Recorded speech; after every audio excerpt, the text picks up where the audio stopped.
A dresser is someone who specializes in costumes.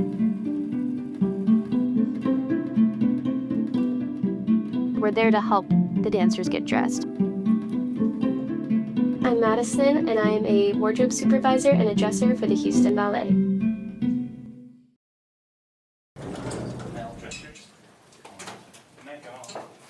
Once I saw that, I was like, I figured this out, you know?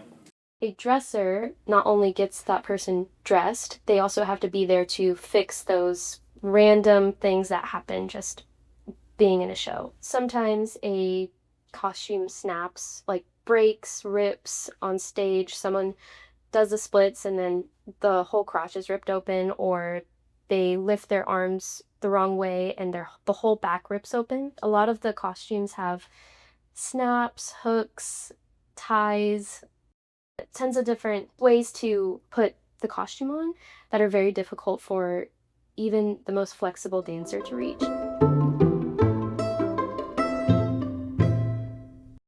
Sunday we have a matinee, so that would be a 8 a.m. call. I start way earlier than the dressers start now. I am there earlier in the day and a few weeks before the show even opens, and I do a lot of preparing all the costumes to be used for the show. So I need to make sure everything is labeled with the dancer's name, the right size for everybody, and I have to make sure they're all in the dancer's spot.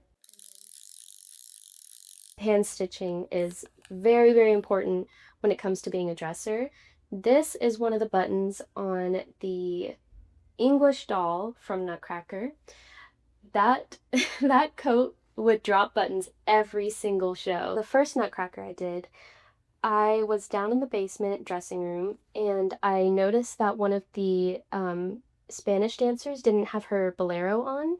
It's like a little coat, like a vest, and all the other ones had theirs, and it's red. It stands out. You would notice if someone was missing it. So I grabbed it and I ran as fast as I could. I got like this close to her, was about to put it on her, and then she ran out on stage to start dancing. And stuff like that happens all the time, and you're just left like, I guess we just keep it pushing.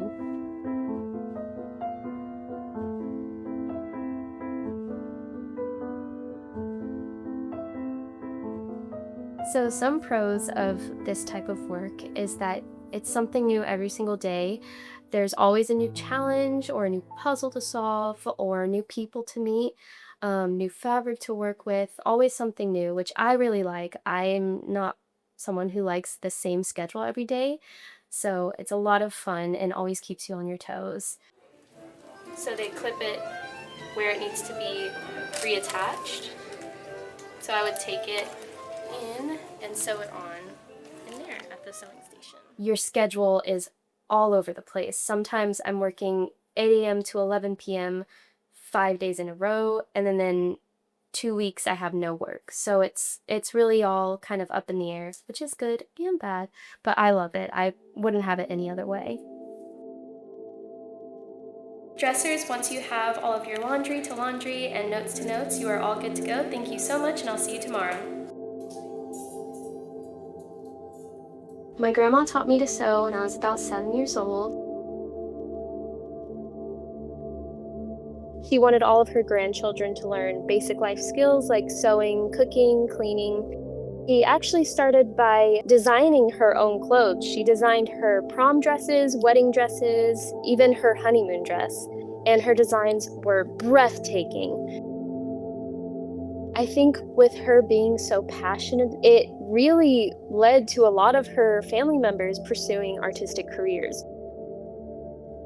I went to school for acting. When I graduated, I started working as a background actor, and that's where I met the costuming department. Eventually, I started working as a costumer, helping people get dressed on set. And then when I moved to Houston, that's when I got into costuming for theater again. I've been working as a costumer or as a dresser, and now a costume supervisor for the theaters in downtown Houston for a little over a year now.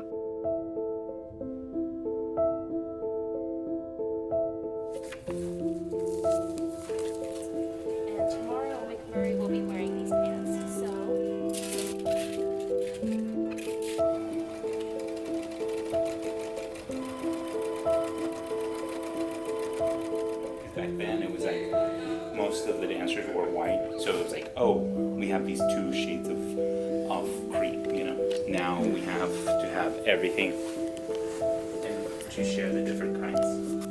Right, this is a costume that was made, and then they said no, because it just too many people to fill the stage, or whatever the case is. They just say, nope, we're changing.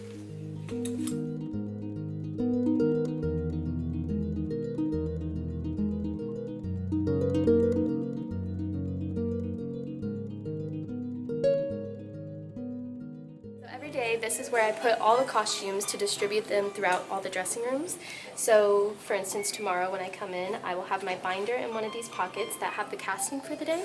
And then I will go through and I have all the names and I put the I did not expect to be where I'm at so early on.